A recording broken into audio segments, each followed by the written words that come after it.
चलो इस वीडियो में जो हम चैप्टर कवर करेंगे वो है हमारा चैप्टर 2 बैंकिंग का, इनोवेशन इन बैंकिंग टेक्नोलॉजी। सबसे पहले टॉपिक इसके अंदर बैंक कंप्यूटराइजेशन के ऊपर कवर करना है। सबसे पहले कंप्यूटर की डेफिनेशन है, चाहो तो आप इससे भी याद कर सकते हो या चाहो तो आप नॉर्मल जो बचपन में याद करते हो वो भी लिख सकते हो। Computer is electronic device that accept data, store data and process data. ठीक, तो ये आप लिख सकते हो डेफिनेशन में कि कंप्यूटर एक इलेक्ट्रॉनिक डिवाइस जो एक्सेप्ट करता है, डाटा स्टोर करता है, प्रोसेस करता है एज डिजायर्ड, मतलब जैसा हम चाहते हैं। रिट्रीव द स्टोर डाटा इसके अलावा जो रिट्रीव करता है, जो हमने डाटा स्टोर कर रखा है, when as and when required and print the result in desired format. और इसके अलावा जिस तरीके से हम रिजल्ट चाहते हैं उसको उस फॉर्मेट में प्रिंट करके देता है। फिर कैरेक्टरिस्टिक्स है कंप्यूटर की। कंप्यूटर क्या होता है? कंप्यूटर कैरेक्टरिस्टिक्स में सबसे पहले स्पीड आ गया।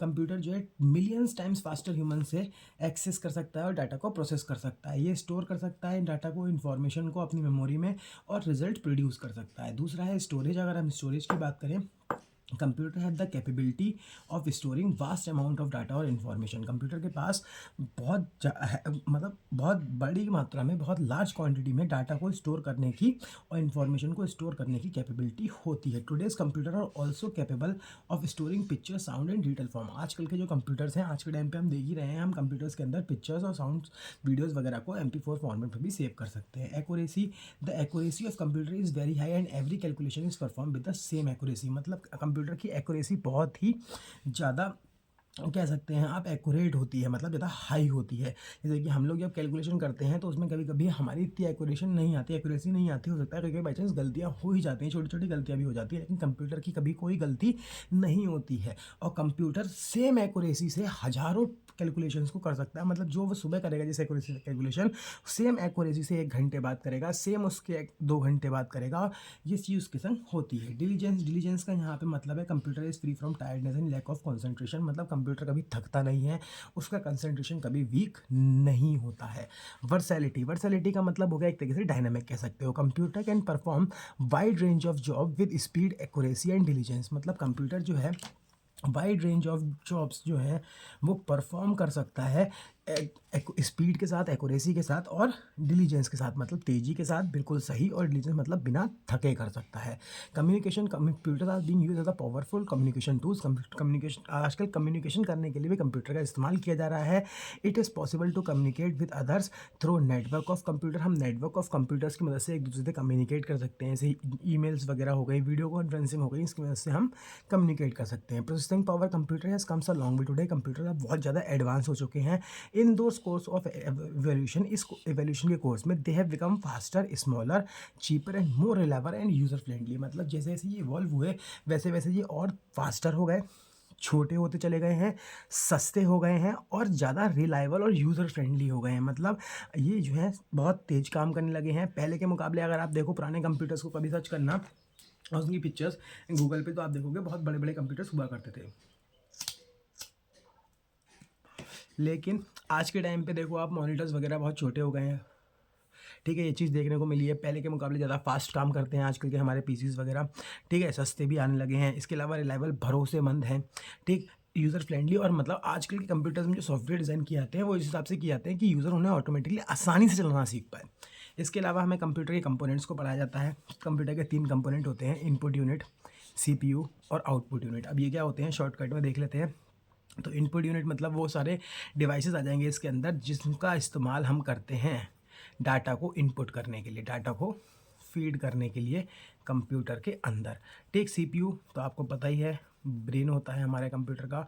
आउटपुट यूनिट, इसके अंदर वो सारे डिवाइसेस आ जाएंगे जिनकी मदद से कंप्यूटर हमें रिजल्ट प्रोवाइड करता है, डाटा का आउटपुट देता है, प्रोसेस करने के बाद हमें इंफॉर्मेशन प्रोवाइड करता है। ठीक, तो अभी ना आगे पढ़ लेते हैं। इनपुट का दे रखा है, input unit is controlling the various input device. Input unit is controlling the various input device which are use for entering data into computer. Input unit के अंदर वो सारे इनपुट डिवाइसेस आते हैं जो डाटा को फीड करने के लिए इस्तेमाल में लिए जाते हैं। Mostly use input device keyboard हो गया, माउस हो गया, स्कैनर हो गया, ये हमारे आते हैं। सीपीयू जो है वो कंट्रोल सेंटर होता है कंप्यूटर का। ठीक, ये गाइड करता है, डायरेक्ट करता है, गवर्न करता है कंप्यूटर की परफॉर्मेंस को। मतलब कंप्यूटर को चलाने का काम यही करता है। It is the brain of computer, इसे हम कंप्यूटर का ब्रेन भी कहते हैं। ठीक, this is use to store program, photos, graphics, data and obey the instruction in the program. ये इसका इस्तेमाल करते हैं हम प्रोग्राम्स को स्टोर करने के लिए, फोटोज़ को, ग्राफिक्स को। ठीक है, अब सीपीयू भी जो होता है वो 3 कैटेगरीज में डिवाइड होता है। पहली होती है control unit. Control units controls and coordinate the activity of all the component of computer. मतलब कंप्यूटर में जितने भी अगर हम बात करें कंपोनेंट्स होते हैं उन सबको कंबाइन करके कंट्रोल यूनिट्स वर्क करती है। ठीक, मेमोरी यूनिट्स इसका इस्तेमाल किया जाता है डाटा को सेव करने के लिए और प्रोसेस करने के लिए। एएलयू ये रिस्पॉन्सिबल होती है सारी अर्थमेटिक कैलकुलेशंस को करने के लिए, जैसे कि addition, subtraction, division and multiplication. ठीक, इसके अलावा output unit after processing data एक बार सब सीपीयू डाटा को प्रोसेस कर लेता है। ठीक, तो it ensure convertibility of output into the human readable format that is understandable by the user. तो कंप्यूटर क्या करता है, उसे हमारी लैंग्वेज में कन्वर्ट करता है। मतलब कंप्यूटर जो डाटा प्रोसेस करता है वो मशीन लैंग्वेज में करता है। बचपन में आपने पढ़ा होगा छोटी क्लासेस में कि कंप्यूटर की मशीन लैंग्वेज होती है, हमारी ह्यूमन लैंग्वेज होती है। ठीक, तो उसी तरीके से अगर हम बात करें, कंप्यूटर जब हम डाटा इनपुट करते हैं तो पहले उस डाटा को मशीन लैंग्वेज में कन्वर्ट करता है, उसके बाद वो उसे प्रोसेस करता है। फिर प्रोसेस करने के बाद वो जो रिज़ल्ट निकालता है उस रिज़ल्ट को मशीन लैंग्वेज में ही निकालता है, फिर उसे दोबारा से ह्यूमन लैंग्वेज में कन्वर्ट करके ताकि उसे हम आसानी से समझ सकें हम तक पहुंचाता है। किन डिवाइसेस की मदद से, आउटपुट डिवाइसेस की मदद से, जैसे कि मॉनिटर हो गया, जैसे हम विजुअल डिस्प्ले यूनिट, प्रिंटर वगैरह हो गया, इनकी मदद से। इसके बाद बुक्स ऑफ अकाउंट मेंटेन्स, आजकल कंप्यूटर की मदद से ही अकाउंट्स वगैरह मेंटेन किए जाते हैं। ठीक, अगर बात करें the computerized accounting uses the concept of databases. Computerize accounting में डाटाबेस का कॉन्सेप्ट इस्तेमाल किया जाता है। For this purpose an accounting software is use to implement a computerize accounting system. मतलब हमें अपने कंप्यूटर में अकाउंटिंग सॉफ्टवेयर को इंस्टॉल करना पड़ता है। ठीक है, इस अकाउंटिंग सॉफ्टवेयर की मदद से हम लोग जनरल और लेजर्स वगैरह को मेंटेन करते हैं। ठीक, अगर हम बात करें कॉमनली यूज़ अकाउंटिंग सॉफ्टवेयर हैं जैसे कि tally, cash manager, best books, ये हमारे हैं। सबसे ज़्यादा इसमें टैली का इस्तेमाल किया जाता है। फ्लो ऑफ अकाउंटिंग एंट्रीज आपको पता ही है, सबसे पहले ट्रेडिंग अकाउंट होगा, परचेज सेल की हो गई, प्रॉफिट एंड लॉस में एक्सपेंसेस और इनकम हो गया, बैलेंस शीट में एसेट्स और लाइबिलिटी, कैपिटल वगैरह हमारी आ जाती है। ठीक, following other components of computer accounting software, ये क्या टॉपिक है, तो ये टॉपिक मतलब वही है आपका प्रोसेस ऑफ अकाउंटिंग। अगर आप इसे ध्यान से देखो, आपने प्रोसेस ऑफ अकाउंटिंग पढ़ा था IMRC, मैंने पिछली वीडियो में भी इसमें कवर कर रखा है, जिसमें मैंने फॉर फार्मा की पढ़ाया है, मतलब फाइनल अकाउंट्स का पढ़ाया है बैंकिंग का, 6 चैप्टर की वीडियो में, उसमें ये पहले से कवर्ड है। तो IMRC से आप समझ सकते हो, तो इसमें आइडेंटिफिकेशन, मेजरमेंट होता है, R से रिकॉर्डिंग होती है। तो सबसे पहले यही हो गया रिकॉर्डिंग में, मैंने हम लोग बात भी की थी कि सबसे पहले वाउचर्स बनाते हैं। तो देखो इसके अंदर ये लिखा है कंप्यूटर्स जो होते हैं वो मदद करते हैं अकाउंटिंग डॉक्यूमेंट्स क्रिएट करने में, जैसे कि कैश मेमो, वाउचर्स वगैरह हो गया। मतलब अब रिकॉर्डिंग के वाउचर्स जो हैं वो इसकी मदद से बनाए जाते हैं। फिर इन रिकॉर्डिंग के वाउचर्स को जो हम बना लेते हैं उनको, ट्रांजेक्शन्स को कंप्यूटर के सॉफ्टवेयर की मदद से रिकॉर्ड करना शुरू करते हैं। Everyday business transaction record with the help of computer software. Every accounting transaction assigned a Unicode, her transaction को एक यूनिकोड प्रोवाइड कर देते हैं और ग्रुपिंग ऑफ अकाउंट्स कर देते हैं फर्स्ट स्टेज में, मतलब हम ट्रायल बैलेंस बना लेते हैं। ठीक, उसके बाद क्या करते हैं, मतलब ट्रायल बैलेंस तो खैर नहीं बनता है यहाँ पे, मतलब ग्रुपिंग ऑफ अकाउंट्स कर देते हैं, सिमिलर अकाउंट्स को ग्रुप करना शुरू कर देते हैं। यहाँ पे फिर हम लोग मतलब लेजर बनाना शुरू कर देते हैं। यहाँ पे ग्रुपिंग का मतलब यहाँ पे लेजर है, सॉरी आपका, हम यहाँ पे क्लासीफाइंग हो गई, रिकॉर्डिंग और क्लासीफाइंग, ये एक तरीके से यहाँ पे ये हो रहा है। उसके बाद हम लोग क्या करते हैं, समराइजिंग, मतलब ट्रायल बैलेंस बनाते हैं। After recording of transaction data is transferred into ledger account automatically by the computer. Trial balance is prepared by the computer to check accuracy of book of accounts. उसके बाद data अपने आप ही laser में transfer हो जाएगा, laser से फिर trial balance बन जाएगा। ट्रायल बैलेंस की मदद से हम लोग प्रॉफिट एंड लॉस अकाउंट और ट्रेडिंग अकाउंट और बैलेंस शीट बना लेंगे। तो ये हमारा प्रोसेस होता है, यही है हमारे कंपोनेंट्स कंप्यूटर अकाउंटिंग सॉफ्टवेयर के। तो ये आप बस हेडिंग से याद कर सकते हो, इसमें आपको कुछ नहीं लिखना है, वही लिखना है जो आपने अकाउंट्स में पढ़ रखा है। ठीक, चलो आगे बढ़ते हैं। अब जब हम आगे बढ़ेंगे तो अगला जो हमें पढ़ना है, इसमें अगर बात करो तो TPS है, ट्रांजैक्शन प्रोसेस सिस्टम। ये क्या होता है TPS, मतलब कोई भी ट्रांजैक्शन कैसे प्रोसेस होता है बैंक में, तो ये हमें सिखाता है। जैसे कि आप अगर ATM ही जाते हो तो ATM में जब ट्रांजैक्शन करने की कोशिश करते हो तो क्या क्या होता है, तो TPS में सारे स्टेप्स होते हैं। ठीक, अगर हम बात करें इसके 1 2 3 4 5 स्टेप होते हैं हमारे। ठीक, इस 6 स्टेप होते हैं। रिपोर्टिंग भी होता है, इन्फॉर्मेशन एंड रिपोर्टिंग। ठीक, डाटा एंट्री की अगर बात करें, डाटा एंट्री में क्या होता है, जब भी एक बैंक कस्टमर ऑपरेट करने पहुंचता है ATM फैसिलिटी पैसे निकालने के लिए, तो जितने भी एक्शंस वो लेता है वो डाटा, उसके बेसिस पे डाटा कंप्यूटराइज कंप्यूटर फीड करना शुरू करता है। फिर उस डाटा को वैलिडेट करता है, चेक करता है कि तुमने जो कार्ड डाला, तुमने जो पिन डाला वो सही है या नहीं है। ठीक, अगर सही नहीं होता है तो एरर डिटेक्शन आ जाएगा आपका। ठीक, अगर सही होगा तो विंडो खुल जाती है। प्रोसेसिंग एंड वैलिडेटिंग डाटा, उसके बाद तुम पैसे वगैरह डालते हो कि हमें इतने रुपए निकालने हैं। ठीक, तो इतने रुपए निकालने के बाद फिर दोबारा प्रोसेसिंग शुरू करता है कि तुम्हारे बैंक में इतने रुपए हैं नहीं है, चेक करता है। फिर उसके बाद जो है तुमसे पूछता है कि रिसिप्ट चाहिए नहीं चाहिए, तो वो होता है। उसके बाद तुम्हारा पैसे निकल जाते हैं। फिर वो ट्रांजेक्शन तुम्हारे अकाउंट में जाके स्टोर हो जाता है, उसकी इन्फॉर्मेशन स्टोर हो जाती है। फिर उसकी रिपोर्ट तुम तक पहुंच जाती है, अगर हम बात करें मैसेज वगैरह के थ्रू। तो अगला टॉपिक ये इतना इंपॉर्टेंट नहीं था, ये इंपॉर्टेंट है advantages of computerize accounting. Computerize accounting के फ़ायदे क्या हैं? अगर कंप्यूटराइज अकाउंटिंग की बात करें तो पहला, न्यूमरस ट्रांजेक्शन। ठीक, मतलब कंप्यूटराइज अकाउंटिंग की मदद से हम बहुत सारे ट्रांजेक्शन्स को आसानी से हैंडल कर सकते हैं, स्पीड और एक्यूरेसी से रिकॉर्ड कर सकते हैं, बिल्कुल सही सही, कोई बिना गलती करे। इंस्टेंट रिपोर्टिंग, कंप्यूटराइज अकाउंटिंग जो है वो मदद करती है हमारी कोई और क्वालिटी रिपोर्टिंग में, क्योंकि इससे स्पीड और एक्यूरेसी मेंटेन होती है। मतलब इससे हम फटाफट अपना प्रॉफिट और लॉस कैलकुलेट कर सकते हैं। Reduction in paper work, obvious सी बात है। अब बिल्स वगैरह जो है वो हमारे बनना शुरू हो गए, वाउचर्स वगैरह हमारे अब ऑनलाइन कंप्यूटर के थ्रू बनते हैं। तो इससे भाई ऑब्वियस सी बात है हमारा उनको रखने की, बिल्स डॉक्यूमेंट्स वगैरह को रखने की जगह बचती है। अकाउंट्स की बुक को, मोटी मोटी किताबों को रखने की जगह बनती है। वाउचर संभाल के रखने पड़ते हैं, बिल संभाल के रखने पड़ते हैं, बिल बुक्स रखनी पड़ती हैं। तो अब वो झाड़ नहीं है, सब कुछ कंप्यूटर के अंदर सेव है, इससे पेपर वर्क भी बच रहा है। ठीक, इसके अलावा हम बात करें फ्लेक्सिबल रिपोर्टिंग। रिपोर्टिंग जो है is flexible in computer accounting system as compare to manual accounting system. अगर हम बात करें जो रिपोर्टिंग है किसमें हमारी, इसमें कंप्यूटर अकाउंटिंग सिस्टम है, वो मैनुअल अकाउंटिंग सिस्टम के मुकाबले ज़्यादा आसान पड़ती है। रिपोर्ट्स बनाना इसमें ज़्यादा आसान है, एक सिंगल क्लिक पे रिपोर्ट्स क्रिएट हो जाती है हमारी। ठीक, इसके अलावा इसमें बाकी भी देख सकते हो आप। एक्यूरेसी ले लो, इजी 4-5 से याद कर लो जो आपको इजी लगे।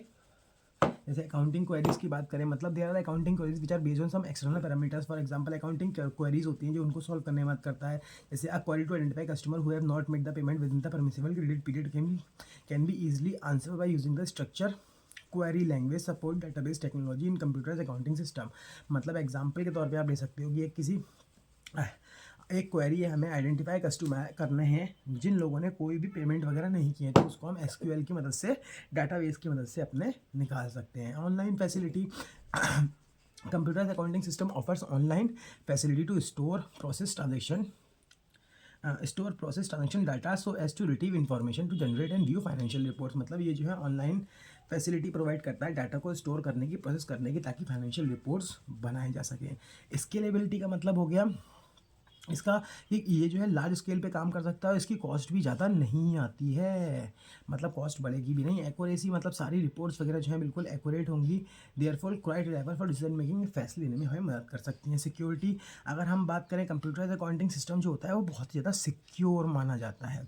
ठीक, क्योंकि इसमें खाली ऑथराइज यूज़र ही इस्तेमाल कर सकते हैं। Computerize accounting system only the authorize users and are permitted to access the accounting data. मतलब जिनके पास खाली परमिट होगा वही लोग इस डाटा को एक्सेस कर सकते हैं, तो ये सिक्योर भी माना जाता है।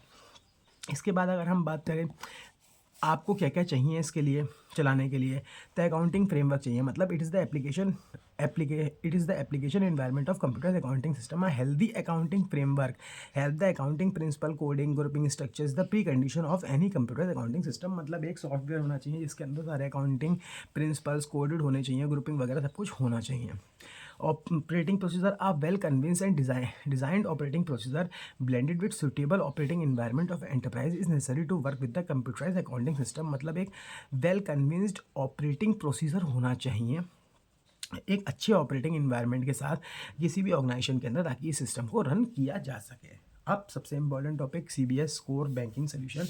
ये क्या है CBS कोर बैंकिंग सोल्यूशन? तो इसको यहाँ से आप याद कर सकते हैं। CBS is a set of basic software a component that manages the service provided by the banks to its customer through its branches. मतलब CBS एक सॉफ्टवेयर है, एक कंपोनेंट है जो मैनेज करता है वो सारी सर्विसेज जो बैंक अपनी ब्रांचेस के थ्रू अपने कस्टमर्स को प्रोवाइड करती हैं। The customer can make transaction from any branch, any ATM, any service outlet of own internet etcetera. मतलब अब तुम्हें हर बार बैंक को अपनी ब्रांच में जाने की ज़रूरत नहीं है। ऐसे फॉर एग्जांपल तुम्हें पैसे निकालने हैं, अब तुम्हारी SBI की ब्रांच तुम बरेली के रहने वाले हो या कहीं भी किसी भी स्टेट के रहने वाले हो, अब तुम दूसरी स्टेट में घूमने गए, अब तुम्हें वहाँ पैसे निकालने की ज़रूरत है, ठीक, पैसे चाहिए तो तुम वहाँ के किसी भी अपने एसबीआई के बैंक से, तुम्हारा एसबीआई में अगर अकाउंट है तो किसी भी एसबीआई बैंक में जाकर पैसे ईजिली निकाल सकते हो, विड्रॉ कर सकते हो, ठीक। कोर की फुल फॉर्म याद रखना, centralize online retail time environment, एक नंबर में पूछी जा सकती है, ठीक। ये हो गया अगर हम बात करें। अब इसकी नीड सबसे ज़्यादा आपको पढ़नी है, need of core banking solution. ये कोर बैंकिंग सोल्यूशन की हमें ज़रूरत क्या है? Reduce the cost of operation, सबसे पहला यही है इससे कि इससे हमारी कॉस्ट ऑफ ऑपरेशन बढ़ती है। मतलब core banking will provide various alternative delivery service channel which reduce the cost and time taken for the transactions. मतलब जो ट्रांजेक्शन्स को करने में पैसा खर्च होता था बैंकों का, इससे वो कम हो गया है। इम्प्रूव कस्टमर सर्विसेज, मतलब अगर हम देखें कोर बैंकिंग जो है वो कस्टमर्स को 24/7 सर्विस प्रोवाइड कर रही है, जैसे कि ATM, phone, SMS, mobile banking, ये आपको 24/7 मिल सकती है। कस्टमर्स जो हैं be able to operate their accounts and avail banking services from any branch on CBS network regardless of where they maintain their account. मतलब अब तुम कहीं से भी किसी भी ब्रांच से अपना बैंक अकाउंट ऑपरेट कर सकते हो। अब इससे मतलब ही नहीं कि तुम्हारा कौन सी ब्रांच में अकाउंट है। Comply with anti money laundering act and नोवाई KYC know your customer requirement. मतलब अब जो है कंप्लाई करना मतलब फॉलो करना आसान है। क्या एंट्री मनी लॉन्ड्रिंग नॉर्म्स, मतलब entry money laundering rules, norms का मतलब रूल्स जो सरकार बनाती है मनी लॉन्ड्रिंग को रोकने के लिए। जो एंट्री मनी लॉन्ड्रिंग नॉर्म्स हैं, AML है, require the bank to detect when a customer is open multiple accounts. तो इसकी मदद से हम आप पता कर सकते हैं कि कोई कस्टमर जो है मनी लॉन्ड्रिंग करने की कोशिश तो नहीं कर रहा, उसने एक बैंक में कितने अकाउंट खोल रखे हैं, उसके मल्टीपल अकाउंट्स तो नहीं है। तो इससे हमें ये पता लग जाता है।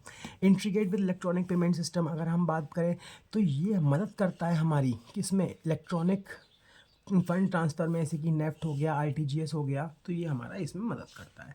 तो ये इसके एडवांटेजेस हो गए, ये आप अच्छे से रट लें, बहुत ज़रूरी है। 1 2 3 4 हैं, 4 रट लो, बहुत अच्छे हैं। इसके बाद बेनिफिट्स की बात करें तो इसके कुछ कुछ फ़ायदे भी हैं। जैसे क्या क्या फ़ायदे हैं अगर हम बात करें, एनी टाइम एनीवेयर बैंकिंग, मतलब आप कहीं से कहीं भी कोई भी बैंक कहीं से भी बैंकिंग कर सकते हो। Standardize simple and automated process, मतलब आप इसका प्रोसेस बहुत सिंपल है और ऑटोमेटेड है, अपने आप हो जाता है। Increase in quality of the service provided for the customers, customers को जो सर्विस मिलती थी उसकी क्वालिटी इससे बढ़ गई है। Timely and accurate information for management decision making, management को बैंक के CBS की मदद से समय पे इंफॉर्मेशन मिल जाती है ताकि वो अच्छे फैसले ले सकते हैं। Strong audit and internal controls, audit करना आसान हो गया, कंट्रोल करना बैंक को आसान हो गया। Bring down the cost of transaction, जो कॉस्ट ऑफ ट्रांजेक्शन है वो कम हो गई है। Paving the way for new value added services through generating additional revenue for the bank, और ये बैंक के लिए एडिशनल रेवेन्यू भी जनरेट करके दे रहा है, ठीक। इसके बाद अगला टॉपिक ऑनलाइन बैंकिंग। तो ऑनलाइन बैंकिंग क्या है? A bank customer can perform non transactional task through online banking including, मतलब एक ऑनलाइन बैंकिंग ऐसी सर्विस है जिसकी मदद से आप कुछ थोड़े बहुत ट्रांजेक्शन्स हैं बैंकिंग के जो कर सकते हो ऑनलाइन इंटरनेट का इस्तेमाल करके। जैसे कि क्या क्या कर सकते हो, व्यूइंग ऑफ अकाउंट्स, अपना अकाउंट बैलेंस चेक कर सकते हो। व्यूइंग रिसेंट ट्रांजेक्शन, आपने कौन कौन से रिसेंटली ट्रांजेक्शन्स किए वो देख सकते हो। अपने बैंक स्टेटमेंट को PDF फॉर्म में डाउनलोड कर सकते हो, मतलब तुम्हारा पूरा स्टेटमेंट खुल के आ जाएगा पासबुक का। Viewing image of paid cheques, अगर आपने कोई चेक पेड किए हैं तो उसके कोई चेक्स की फ़ोटोज़ वगैरह बैंक वाले संभाल के रखते हैं तो वो इसमें आ जाते हैं। ऑर्डरिंग चेकबुक, चेकबुक को ऑर्डर कर सकते हो, ठीक। पीरियोडिक अकाउंट स्टेटमेंट को डाउनलोड कर सकते हो, पीरियोडिक मतलब 6 महीने के, 3 महीने के, इसकी मदद से। इसके अलावा downloading application for M banking and E banking, online banking की मदद से आप एप्लीकेशंस मोबाइल बैंकिंग के लिए या फिर इलेक्ट्रॉनिक बैंकिंग के लिए डाउनलोड कर सकते हो। और ये क्या कर सकते हैं, फ़ंड ट्रांसफ़र कर सकते हो, ठीक है। Paying third party bill payments वगैरह कर सकते हो। इन्वेस्टमेंट परचेज और सेल कर सकते हो, मतलब शेयर्स डिबेंचर्स खरीद सकते हो। लोन के लिए एप्लीकेशन लगा सकते हो, ठीक है। रिपेमेंट कर सकते हो लोन का, ठीक है। मेक बिल पेमेंट, बिल का पेमेंट कर सकते हो। तो ये सारी फैसिलिटीज़ ऑनलाइन बैंकिंग हमें प्रोवाइड करता है। नीड फॉर ऑनलाइन बैंकिंग, ये टॉपिक इंपॉर्टेंट है, बैंकिंग की ज़रूरत हमें क्यों है, ठीक। ऑनलाइन बैंकिंग की नीड क्या है, ठीक। ये हमें instant access to up to date information on account, इसकी हमें ज़रूरत है क्योंकि ये हमें इंस्टेंट एक्सेस प्रोवाइड करता है हमारे बैंक अकाउंट की इन्फॉर्मेशन के लिए। It is safe and easy, ये सेफ़ और ईजी है। हमारे को एक बैंकिंग ID और ऑनलाइन बैंकिंग पासवर्ड चाहिए होता है इसका इस्तेमाल करने के लिए। इट इज़ फास्ट, बहुत ही कम समय लगता है अकाउंट की इन्फॉर्मेशन जानने के लिए या फिर एक बैंकिंग ट्रांजेक्शन को कंप्लीट करने के लिए। इट इज़ कन्वीनियंट मतलब आरामदायक है। हम इसे अपने घर से भी या ऑफिस से कहीं से भी परफॉर्म कर सकते हैं 24 आवर्स। मतलब ये सर्विस जो है वो 24 hours of the day 365 days of the year मतलब हर समय अवेलेबल है, कभी भी इसको यूज़ कर सकते हो। It is a world wide access मतलब जब तक तुम्हारे पास इंटरनेट है दुनिया के तुम किसी भी कोने में चले जाओ तुम अपने अकाउंट को एक्सेस कर पाओगे। ठीक, नो स्पेशल सॉफ्टवेयर रिक्वायर्ड। इसके लिए तुम्हें कोई पेटीएम वगैरह या गूगल पे वगैरह से सॉफ्टवेयर को डाउनलोड करने की रिक्वायरमेंट नहीं होती, ये पहले चला करती थी। ठीक, ऑनलाइन एक्सेस प्रोसेस, इसके लिए हमें करना क्या होता है, wide range of service available, यहाँ पे आपको बहुत सारी सर्विस भी मिल जाती हैं। अब ये क्या था, कैसे होती है ऑनलाइन बैंकिंग, क्या चीज़ है, तो पहले पुराने ज़माने में चला करती थी। पुराने ज़माने का मतलब पेटीएम वगैरह आने से पहले लोग ऑनलाइन बैंकिंग का इस्तेमाल करा करते थे। ज़्यादा पुराना ज़माना नहीं, लेकिन हाँ है तो थोड़ा पुराना ही। ठीक, तो इसको एक्सेस कैसे करते थे। To access bank online banking facility a customer with internet access would need to register the with the institution for the service. मतलब अगर आपके पास इंटरनेट है और आप ये सर्विस चाहते हो तो आपको अपने इंस्टीट्यूशन मतलब बैंक के पास जाना पड़ेगा और एक पासवर्ड वगैरह और अपने आप अपना वेरिफिकेशन वगैरह कराना पड़ेगा। ठीक, ये काम होने के बाद a customer will go to the financial institution secure website. अब इसका इस्तेमाल करने के लिए आपको अपने बैंक की वेबसाइट पे जाना होगा और एंटर करना होगा अपनी ऑनलाइन बैंकिंग फैसिलिटी के लिए। ठीक, अपना पासवर्ड वगैरह डाल के, आईडी पासवर्ड डाल के। ठीक, ये तरीका होता है इसको एक्सेस करने का। इसके बेनिफिट्स क्या हैं, कन्वीनियंस, आसान होता है, बेटर इंटरेस्ट रेट। ठीक है, ठीक, इन बेटर इंटरेस्ट रेट का तो यहाँ खैर मतलब समझ में नहीं आया। ये कह सकते हो कि इससे फ़ायदे हो सकते हैं हमें, और बेनिफिट्स में आप पीछे वाले बेनिफिट्स लिख सकते हो चाहो तो, कोई दिक्कत नहीं है। ये सही नहीं बैठ रहा है थोड़ा सा। ठीक, सर्विसेज, हाँ ये हो सकता है, आप इसकी साइड से बैंक की साइड से बैंक की और भी सर्विसेज अवेल कर सकते हो। मोबिलिटी, कहीं से कैसे भी इस्तेमाल कर सकते हो। इसमें रिस्क भी हैं भैया, ऑनलाइन बैंकिंग रिस्क या इन्वायरमेंटल फ्रेंडली भी है। क्यों, internet banking help the cut down the usages of paper, क्योंकि इससे पेपर का इस्तेमाल नहीं हो रहा है अब, तो जो है पेड़ बच रहे हैं, पोल्यूशन नहीं हो रहा है, रिड्यूस पोल्यूशन, पोल्यूशन कम करने में मदद कर रहा है। अब ऑनलाइन बैंकिंग में खतरे भी हैं, हाँ खतरे भी हैं, जैसे कि फिशिंग का, फार्मिंग का, क्रॉस साइड स्क्रैपिंग, की लॉगर, ट्रोजन हाउसेस, जो हमारी इन्फॉर्मेशन को स्टील, मतलब आपको हैकिंग वगैरह का इसमें खतरा रहता है। तो इसमें कौन कौन से खतरे हैं, फिशिंग हो गया, स्किपिंग हो गया, स्पूफिंग हो गया, ये आपको पता होना चाहिए क्या क्या होते हैं।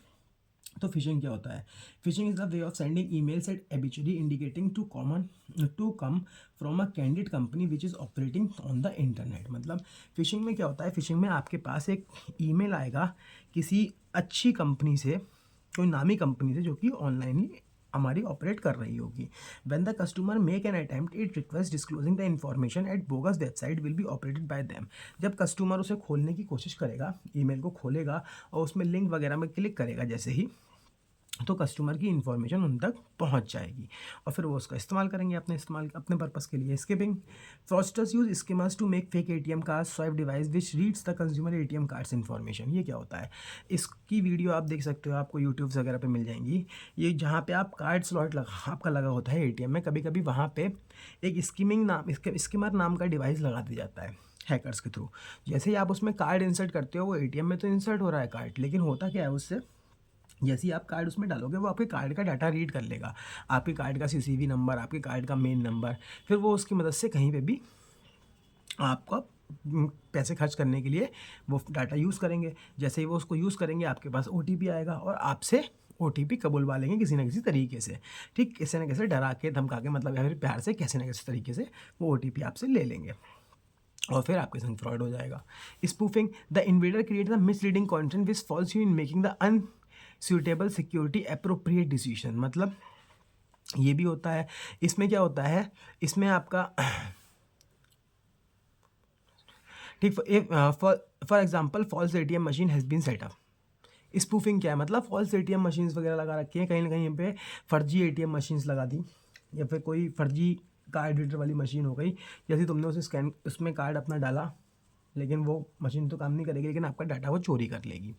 ठीक, ऑनलाइन बैंकिंग सिक्योरिटी फीचर्स ये क्या होते हैं, इसमें कुछ फीचर्स भी आते हैं, मतलब आपको बचाने के लिए सिक्योरिटी फीचर्स भी हैं हमारे। अगर हम देखें तो क्या है, हमें क्या करना चाहिए ऑनलाइन बैंकिंग के लिए, security token device for online banking, अच्छे डिवाइसेस का इस्तेमाल करो। Use a secure website has become almost universally adopted, मतलब ज़्यादातर सारे बैंक सिक्योर वेबसाइट को बनाते हैं सिंगल पासवर्ड ऑथेंटिकेशन, ये सर्विस चलती है। आपका पिन और ट्रांजैक्शन ऑथेंटिकेशन नंबर 10 नंबर या फिर पिन नंबर आपके पास आता है। System where the pin represent a password use for login, एक पासवर्ड होता है लॉगिन करने के लिए, फिर आप पे OTP आएगा SMS के via. Signature based on online making are transaction are signed and encrypted digitally, और फिर आपके डिजिटल सिग्नेचर लगेंगे। Online banking security counter measures क्या है? Digital certificates are used against phishing and farming, digital certificates का इस्तेमाल किया जाता है फिशिंग और फार्मिंग को रोकने के लिए। ठीक है, क्लास 3 रीडर्स का इस्तेमाल किया जाता है मैनिपुलेशन को रोकने के लिए। User should use virus scanners वगैरह इस्तेमाल कर सकते हैं आप, ताकि आपको नुकसान ना पहुंचे। इसके बाद अगला आता है हमारा मोबाइल बैंकिंग। मोबाइल बैंकिंग क्या हो गया? मोबाइल बैंकिंग एक सिस्टम है जो कस्टमर्स की मदद करता है ट्रांजेक्शन्स को करने में अपने मोबाइल डिवाइस से। ठीक ठीक है, ये एक सिस्टम होता है इसका। अब कैसे करता है? तो इसके 3 तरीके होते हैं। आप 3 तरीके से कर सकते हो, SMS के थ्रू, वेब के थ्रू, या किसी डाउनलोडेबल ऐप के थ्रू। ठीक है, तो पहले इंपॉर्टेंस देख लेते हैं, इसकी ज़रूरत क्यों है हमें। Proactive and simple alerting services reduce branch and call centre cost. इससे अगर हम बात देखें तो बैंक ब्रांचेस की कीमत मतलब कॉस्ट में कमी आई है। M-कॉमर्स, मोबाइल कॉमर्स जो है is expected to account for an increasingly high proportion of transaction. इससे बहुत ज़्यादा ट्रांजेक्शन होने लगे हैं आज के टाइम पे। Mobile device can be an ideal POS device, point of sale device, allowing transactions to be authorized in many more places than ever before. मतलब मोबाइल जो है सबसे बढ़िया आइडियल POS डिवाइस है। पॉइंट ऑफ सेल डिवाइस जो machines होती हैं आपकी स्वाइप वाली मशीन्स, उन्हें पॉइंट ऑफ सेल डिवाइस भी कहा जाता है। ठीक, तो ये उसके तौर पे काम करते हैं। High market penetration and still going, मतलब इसका मार्केट में करीबन 80% हिस्सा है और ये अभी भी बढ़ रहा है। Mobile service are expect to generate access to new business opportunities and new alliances across business sector. इससे कुछ नई अपॉर्चुनिटीज भी बिजनेस की क्रिएट्स हो रही हैं। इसके फ़ायदे देख लो कि कस्टमर्स को क्या फ़ायदे हैं। यू डेंट, आपको लाइन में ही लगना, आपको अपना बैंक जाने के लिए प्लानिंग नहीं करनी कि मुझे कितने बजे बैंक जाना है, कितने बजे खुलेगा। You can look your balance, जब चाहो तब चाहो अपना बैलेंस चेक कर सकते हो, स्टेटमेंट देख सकते हो। बैंक के लिए क्या फ़ायदा है? बैंक की कॉस्ट कम हुई है, डुप्लीकेशन कॉस्ट कम हुई है। ठीक, ऑनलाइन चैनल के थ्रू जो है कस्टमर्स बढ़े हैं, पर्सनलाइज कस्टमर से पर्सनल इंटरेक्शन हुआ है, क्रॉस सेलिंग और भी प्रोडक्ट बिकने लगे इनके। Unparalleled convenience and proactive customer services अच्छी प्रोवाइड हुई हैं। मोबाइल बैंकिंग सर्विसेज कौन कौन सी हैं? अगर हम बात करें, GPRS है, फास्ट डाटा सर्विसेज मिलती हैं हमें, low data transfer cost, mobile functionality possible. ठीक है, higher security mechanism, application capitalize on the mobile aspects and diversify from existing web based solution. मतलब इससे हमें फास्ट डाटा सर्विस मिलती है, हमारे डाटा ट्रांसफ़र की कॉस्ट कम आती है, ज़्यादा फंक्शंस हम इससे इस्तेमाल कर सकते हैं, सिक्योरिटी मीजर्स बहुत ज़्यादा अच्छे हैं। ठीक है, application capitalize on the mobile aspects and diversify from existing web based solutions. मतलब ये डाइवर्सिफाई करते हैं एक तरीके से बैंक के प्रोडक्ट्स को। मोबाइल बैंकिंग सिक्योरिटी इश्यूज़ की अगर हम बात करें तो इसमें कुछ खतरनाक इश्यूज़ भी हैं जिनका इस्तेमाल करने में हमें खतरा भी हो सकता है, तो वो हमारा इसमें आता है, बस इन्हें एक बार पढ़ लेना। SMS के थ्रू पहले पुराने ज़माने में आप क्या करते थे, आपने जो आपका फ़ोन का ऑपरेटर है उसके मदद से आप पैसे को किसी भी को भेज सकते थे, किसी बैंक अकाउंट में जमा करा सकते थे। जैसे फॉर एग्जांपल आपका वोडाफोन का सिम है, आपके सिम में टॉक टाइम होगा, ठीक, या नहीं भी होगा। आपका टॉक टाइम होगा तो प्रीपेड होगा, और टॉक टाइम वाला नहीं यूज़ करते होगे तो पोस्ट पेड यूज़ करते होगे। जैसे मान लो तुम्हें किसी को 1000 रुपये भेजने हैं, तुम्हारे सिम में अगर मान लो 1200 रुपये हैं, तुम अपने सर्विस प्रोवाइडर को एक मैसेज करके उसे बता सकते हो कि इस इंसान को इतने रुपये उसके अकाउंट में ट्रांसफ़र कर दो, 1000 रुपये। आपका सर्विस प्रोवाइडर ट्रांसफ़र कर देगा और आपके टॉक टाइम में से काट लेगा। इसके अलावा दूसरा तरीका ये होता था इसमें कि आपके ट्रांसफ़र होते थे और वो आपके बिल में ऐड होकर आ जाते थे अगर आपका सिम पोस्ट पेड होता था। तो ये SMS पेमेंट सिस्टम था, इसको एक बार पढ़ लेना। ठीक, इसके फ़ायदे भी थे, ये क्विक और इजी था। हमारा purchase don't have to enter the credit, bank details वगैरह डालने की ज़रूरत नहीं होती थी, पासवर्ड वगैरह याद करने की कोई झाड़ नहीं है इसमें। इट इज़ मोर सिक्योर, इसमें कोई डिटेल्स वगैरह नहीं जा रही क्योंकि ये और ज़्यादा सिक्योर हो गया। ठीक, ये इसका फ़ायदा होता है। फिर वेब पेज सिस्टम आ गया, मतलब वायरस एप्लीकेशन प्रोटोकॉल, मतलब इसमें पेपल हो गया, गूगल वॉलेट हो गया, याहू वगैरह हो गया, ये हमारे इसमें आ गए। आपके ये पहले चला करते थे वॉलेट, जो चला करते थे हमारे, ठीक है, पेटीएम भी पहले वॉलेट के उसमें आया था, बाद में डाउनलोडेबल ऐप्स हो गए, पेटीएम, गूगल पे वगैरह, जी ज़्यादा यूज़र फ्रेंडली हो गए, ये हमारे आ गए। मोबाइल बैंकिंग फैसिलिटीज़ की अगर हम बात करें तो इससे कौन कौन सी फैसिलिटीज़ मिल सकती हैं? अकाउंट इन्फॉर्मेशन, मिनी स्टेटमेंट हो गया, टर्म डिपॉजिट आप अपना मैनेज कर सकते हो, FD वगैरह, मतलब लोन स्टेटमेंट निकाल सकते हो, क्रेडिट कार्ड का स्टेटमेंट निकाल सकते हो, म्यूचुअल फंड इक्विटी शेयर्स वगैरह में इशू कर सकते हो, इंश्योरेंस पॉलिसी ले सकते हो, ठीक, इन्वेस्टमेंट कर सकते हो, पोर्टफोलियो मैनेजमेंट सर्विसेज मतलब इसके अलावा जो आपका पोर्टफोलियो होता है, पोर्टफोलियो के जो लोग शेयर्स डिबेंचर्स वगैरह खरीदते हैं, अपना डीमैट अकाउंट आप मेंटेन करा सकते हो बैंक से, अपने पोर्टफोलियो को मेंटेन करा सकते हो। इसके अलावा और प्रकार की सर्विसेज भी मिल सकती हैं, एटीएम लोकेशन जान सकते हो, चेकबुक और कार्ड को ऑर्डर कर सकते हो। तो ये सब हमारा इसमें आता है। इंटरनेट बैंकिंग आता है। इंटरनेट बैंकिंग क्या होती है? Use of internet banking, customers use a password for conducting a number of transactions like NEFT pay etcetera. Online purchase of railway, bus, hotel booking are permitted in this channel. Even can fill loan application online using internet banking. ठीक, मतलब internet banking की अगर हम बात करें तो इसमें हम इलेक्ट्रॉनिक मीन्स का इस्तेमाल करते हैं फंड्स को ट्रांसफर करने के लिए directly from one account to another rather than by cheque और कैश, बिना चेक और कैश का इस्तेमाल करे हुए। The system of banking in which customer can view their account detail, pay bill, transfer money by means of internet. इसमें हम internet की मदद से ही पैसे ट्रांसफर कर सकते हैं, बिल पे कर सकते हैं, अकाउंट डिटेल्स वगैरह जान सकते हैं। कस्टमर्स को जो क्या करना होता है, इंटरनेट बैंकिंग का इस्तेमाल करने के लिए for conduct a number of transactions like NEFT वगैरह करने के लिए, इस फंड ट्रांसफर करने के लिए, टैक्स देने के लिए इस्तेमाल किया जा सकता है। इसके अलावा ऑनलाइन परचेज कर सकते हैं हम इससे, रेलवे की बस बुकिंग कर सकते हैं, होटल बुक कर सकते हैं। ठीक है, हम इसके अलावा लोन भी इससे लोन की भी एप्लीकेशन लगा सकते हैं। इसके अलावा ये दे रखे हैं, बिल पेमेंट हो गया, क्रेडिट कार्ड का पेमेंट हो गया, इंश्योरेंस करा सकते हो, कस्टमर सर्विसेज भी इसकी मदद से ले सकते हो। कोई समस्या आ रही है तो बैंक से कांटेक्ट कर सकते हो, रिचार्ज कर सकते हो, अपने फ़ोन का शॉप कर सकते हो, मतलब शॉपिंग कर सकते हो, ये सब काम कर सकते हो। तो अब इंटरनेट बैंकिंग और ऑनलाइन बैंकिंग में क्या डिफरेंस है? ज़्यादा कोई डिफरेंस नहीं है, मोस्टली दोनों ही सेम होते हैं। ठीक, उसमें भी इसमें भी एट द एंड आपका नेट बैंकिंग में ही आपका इस्तेमाल करना पड़ेगा, ऑनलाइन बैंकिंग ही आ जाएगी। मतलब कैसे? जैसे मान लो तुम मर्चेंट के पास गए, सामान खरीदे, तुमने सामान खरीदा, तुम्हारा बिल बना, तुमने बिलिंग डिटेल्स वगैरह सब कुछ डाल दी उसके अंदर। ठीक, वो तुम्हारे को अपनी नेट बैंकिंग की साइट पे ले जाएगा, ट्रांजैक्शन डिटेल्स पड़ जाएंगी। उसके बाद आप लॉगिन आईडी पासवर्ड डालोगे, उसमें अपना एंटर करोगे और ऑप्शन चूज़ करोगे किससे हमें पेमेंट करना है। तो ये आपका इसमें आ जाता है। इसकी कीमत भी कम आती है, ट्रांजैक्शन बहुत तेज़ी से होता है, एफिशिएंसी आती है, स्पीड बैंकिंग मिलती है, ज़्यादा कवरेज कवर करता है, मतलब कहीं पे भी कैसे भी कर सकते हो, कहीं पे भी किसी भी जगह से कर सकते हो। 24/7 अवेलेबल रहता है ये हमारा। ठीक, इससे खतरे क्या है? Increasing number of fraudulent websites, बहुत सारी फ्रॉड वेबसाइट हैं। Fake email purporting to be sent from banks, इसके अलावा ईमेल्स वगैरह आते हैं, ऐसा लगता है कि वो बैंक से आए हैं, उन्हें खोलने पे आपका नुकसान हो सकता है। ठीक, ट्रोजन हॉर्स प्रोग्राम का इस्तेमाल किया जा सकता है आपका आईडी पासवर्ड वगैरह जानने के लिए, मतलब हैक करने के लिए फ़ोन को। सेफ़ कैसे रख सकते हो? Keep your pin password secret, अपना पिन नंबर और पासवर्ड सीक्रेट रखना चाहिए हमेशा। आपके फ़ोन में, कंप्यूटर में एंटीवायरस सॉफ्टवेयर होना चाहिए। अपना बैंक का स्टेटमेंट रेगुलरली चेक करते रहो। मेक श्योर करो कि आपका बैंकिंग सेशन सिक्योर हो, मतलब जिस भी साइट का या डिवाइस का इस्तेमाल कर रहे हो वो सिक्योर होना चाहिए। हमेशा कंप्लीटली लॉग आउट कर दो जब आपका ट्रांजेक्शन कंप्लीट हो जाए। इसके अलावा बैंक जो है वो OTP भी भेजते हैं ताकि आपको दिक्कत ना हो। फिशिंग, ये भी एक तरीके का, अगर मैं बात करूं तो एक तरीका है जिसमें आपका डाटा या फिर आपके पैसे वगैरह चोरी करने की कोशिश की जाती है आपके बैंक अकाउंट से। अब इसमें क्या होता है? फिशिंग जो है सबसे कॉमनली यूज फॉर्म है साइबर अटैक्स का। फिशिंग ये क्रिमिनल एक्टिविटी है, इसके अंदर आपकी पर्सनल इन्फॉर्मेशन जैसे कि user name, password, credit card details वगैरह जानने की कोशिश की जाती है।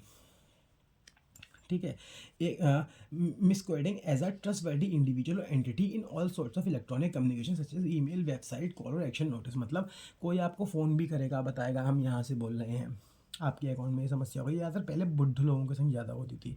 तो ये सब चीज़ जो है फिशिंग के अंदर कंसिडर की जाती है, जो आपके पास फालतू कॉल्स वगैरह आती हैं। ठीक, ये इसमें चला जाता है। बैंक ट्राई टू बैंक, अब इसे प्रिवेंट करने के लिए क्या कर रहे हैं? बैंक जो है अपनी website, email, social media platform की मदद से मैसेज डालते हैं कि ऐसे कोई भी सर्विस, आपने देखा ही होगा कि बैंक की तरफ से कोई मैसेज आए तो कभी किसी को OTP वगैरह ना बताएं, कोई फ़ोन करे तो ये सब चीज़ें बैंक करता है। Many banks have secure their system, audited and upgraded and can assure customer that they are future proof. ठीक, बहुत सारे बैंक ने अपने सिस्टम को जो है सिक्योरिटी सिस्टम से अपग्रेड कर दिया है ताकि इससे बचा जा सके। अब यहाँ दे रखा है difference between online banking and internet banking, they are one and the same. देखो लिखा है, ये दोनों ही लगभग सेम है। Online banking is the new name given to our internet banking, online banking का नया नाम है जो इंटरनेट बैंकिंग को दिया गया है। तो आप दोनों को सेम लिख सकते हो चाहो तो। इसके बाद ATM आ गया। ATM की फुल फॉर्म आपको पता ही होगी, ऑटोमेटेड टेलर मशीन होती है। ठीक है, ATM जो है 24/7 खुले रहते हैं। कस्टमर्स को अब बैंक की ब्रांच जाने की जरूरत नहीं है। पैसे निकालने के लिए ATM जो है आर कन्वीनियंट टू बैंक, ये बैंक के लिए भी बहुत फ़ायदेमंद है क्योंकि ये उनकी कॉस्ट ब्रांच के ऑपरेशन की कम करते हैं। ये हमें क्या क्या सर्विस प्रोवाइड करते हैं, इससे हम यूटिलिटी बिल्स का पेमेंट कर सकते हैं, मोबाइल फ़ोन का रिचार्ज कर सकते हैं, रीलोड प्रीपेड कार्ड्स कर सकते हैं, मतलब जो हमारे कार्ड्स वगैरह होते हैं उन्हें लोड कर सकते हैं। एटीएम का पर्पस क्या था? The facility of accessing their accounts for dispensing cash and carry out other financial and non financial transaction. मतलब बैंक आपको एटीएम के थ्रू फैसिलिटी प्रोवाइड करना चाहता था कि आप कैश वगैरह निकाल लें या फिर और कोई फाइनेंशियल नॉन फाइनेंशियल ट्रांजेक्शन कर सकें बिना बैंक जाए हुए।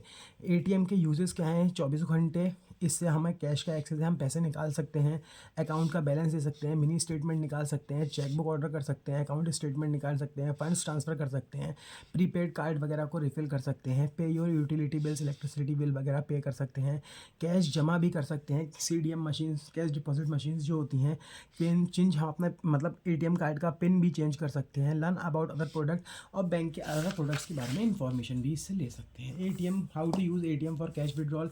एटीएम का इस्तेमाल पैसे निकालने के लिए कैसे किया जाता है? तो ये बहुत आसान है।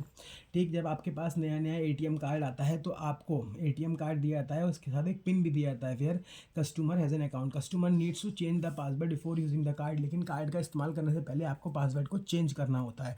उसका प्रोसेस, कार्ड जो आपका कार्ड आता है उसमें एक यूज़र मैनुअल होता है, उसमें दे रखा होता है कैसे चेंज करना होता है, उसे पढ़ोगे तो समझ में आ जाएगा। फिर एक बार वो चेंज हो गया तो उस कार्ड को एटीएम मशीन के अंदर लगाओ, लैंग्वेज चूज़ करो, ठीक है, जिसमें आप ट्रांजेक्शन करना चाहते हो, और अपना पिन डालो कीबोर्ड की मदद से। जब पिन एक बार वेरीफाई हो जाएगा तो कस्टमर जो है सर्विस सेलेक्ट करेगा। जो अलग अलग टाइप के ऑप्शंस आते हैं, मतलब बहुत सारे ऑप्शंस खुल के आ जाएंगे कि विड्रॉल करना चाहते हो, मिनी स्टेटमेंट निकालना चाहते हो, बैलेंस चेक करना चाहते हो। उनमें से जैसे कस्टमर ने अगर विड्रॉल ऑप्शन सेलेक्ट किया तो कस्टमर इनपुट करेगा वो अमाउंट जो वो पैसे निकालना चाहता है, कंफर्म करेगा अमाउंट करेक्ट है या नहीं है, जो एटीएम से जो है पैसे कस्टमर को निकाल के दे देगा। Customer presses the access button, उसके बाद तुम्हें एक्सिट बटन दबाना होगा, ठीक है। Then the card is spun, उसके बाद एटीएम जो है आपका कार्ड भी निकाल के आपके हाथ में दे देगा। Customer has option to request for paper transaction slip. इसके अलावा वो तुमसे ये भी पूछेगा कि इस ट्रांजेक्शन की तुम्हें रसीद चाहिए या नहीं चाहिए। If customer has SMS alert, अगर तुम्हारे फ़ोन पे एसएमएस अलर्ट होगा तो पैसे निकलते ही तुम्हारे मोबाइल पे मैसेज आ जाएगा कि आपने इस जगह के एटीएम से इतने रुपए निकाले हैं। अगर आपका कार्ड खो जाता है, चोरी हो जाता है, has to contact the card issuing bank immediately, तो आपको तुरंत बैंक से कॉन्टैक्ट करना है ताकि आपका कार्ड बैंक वाले ब्लॉक कर दें। ठीक, in case of transaction fail, अगर कभी भी आपका ट्रांजेक्शन फेल हो जाता है, मतलब आपने पैसे निकाले, वहाँ से वो पैसे निकल गए लेकिन आपके हाथ में नहीं आए, बाई चांस कुछ ऐसा हो गया कि एटीएम से पैसे निकल नहीं पाए, तो ऐसे में the amount is also debit, मतलब पैसे कट चुके हैं। कस्टमर को आप एक कंप्लेंट लॉन्च करनी होती है with the card issuing bank at the earliest, जितनी जल्दी हो सके उसकी कंप्लेंट बैंक के पास जमा करो। There is a time limit for issuing card bank for e credit the consumer account is failed ATM transaction, मतलब एक टाइम लिमिट होती है। जैसे तुम्हारे, अगर तुमने पैसे निकाले तुम्हारे अकाउंट से कट गए लेकिन वो तुम्हें मिले नहीं है, बाहर नहीं निकल के आए, तो उसकी भी एक लिमिट होती है कि वो तुम्हारे अकाउंट में दोबारा से आ जाएंगे, रिक्रेडिट हो जाएंगे। आरबीआई के इंस्ट्रक्शंस के अकॉर्डिंग ये मैंडेट कर रखा है, कंपलसरी कर रखा है कि कस्टमर्स के पैसों को 7 दिनों के अंदर उसकी कंप्लेंट आने के रिक्रेडिट कर दिया जाए। ठीक है, जो 1 जुलाई 2011 से है। बैंक को जो है कस्टमर को 100 रुपये देने पड़ेंगे एक दिन के हिसाब से अगर 7 दिन से ज़्यादा लगते हैं, और अगर 30 दिन के अंदर आपका पैसा वापस नहीं आता है, ठीक है, तो the customer is if the complaint is not launch with in the 30 दिन, मतलब अगर आप कंप्लेंट 30 दिन तक नहीं लगा, 30 दिन के अंदर नहीं लिखवाते हो बैंक के पास जाकर कि मेरे संग ऐसा हो गया, मैंने पैसे निकाले थे, अकाउंट से कट गए हैं लेकिन मेरे पास आए नहीं हैं, तो आपको 30 दिन के अंदर अगर आप नहीं करोगे तो उसके बाद फिर आपको कोई भी कंपनसेशन नहीं मिलेगा। ठीक, replenishment of cash in ATM, ATM के अंदर कैश दोबारा से भरा जाता है। Some banks have their own arrangement to replenish cash, हर बैंक का अपना खुद का अरेंजमेंट होता है। Cash in the ATM will be accounted for the branches which is the managing them, मतलब कैश एटीएम में ब्रांचेस के थ्रू ही पहुंचाया जाता है। Some bank have a system in which all there ATMs are taken care by the third party agencies, कुछ bank जो है थर्ड पार्टी एजेंसीज का भी इस्तेमाल करती हैं एटीएम में कैश भरने के लिए। मोस्टली अगर हम बात करें तो संडे की शाम को इनमें पैसे भरे जाते हैं ताकि मंडे से दोबारा निकालना शुरू हो जाए। हफ्ते में कभी कभी किसी किसी एटीएम में 2 या 3 बार ही भरे जाते हैं, और जो ज़्यादा एटीएम्स चलते हैं उनमें हफ्ते में 7 के 7 दिन दोबारा रिफिल किया जाता है।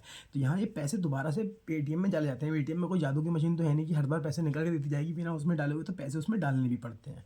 ठीक है, the risk of maintenance of ATM and the insurance cost will be made by the service agencies, जो रिस्क होता है एटीएम का कि मेंटेनेंस का, या फिर अगर बात करें इंश्योरेंस वगैरह का, तो वो वही कंपनी झेलती है जो एटीएम की सर्विस प्रोवाइड करती है। मैंने कि जैसे कि आपने टाटा इंडिकैश एटीएम का एग्जांपल देखा था हम लोगों ने कोलैबोरेशन वाले उसमें, जिसमें अगर था हमारा फिक्स कैपिटल वाला कि हमारी फिक्स कैपिटल पे अफेक्ट डालेगा वो फैक्टर। तो उसमें याद है हम उसमें टाटा इंडी कैश एटीएम था, वो कौन से बैंक से लिंक था, याद होगा तुम्हें, बीओबी बैंक से लिंक था।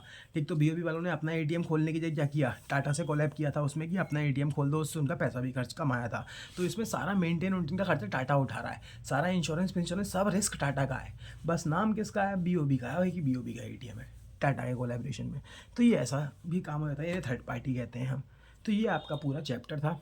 अगर बात की जाए, मैं पूरा सेकंड चैप्टर कवर करा दिया है। कोशिश करूँगा कि एक वीडियो और बना के आपकी डाल दी जाए, जो एक चैप्टर कोई सा फर्स्ट या थर्ड में से जो मुझे ज़्यादा इंपॉर्टेंट लगेगा उसको मैं कवर करा दूँगा। ठीक है।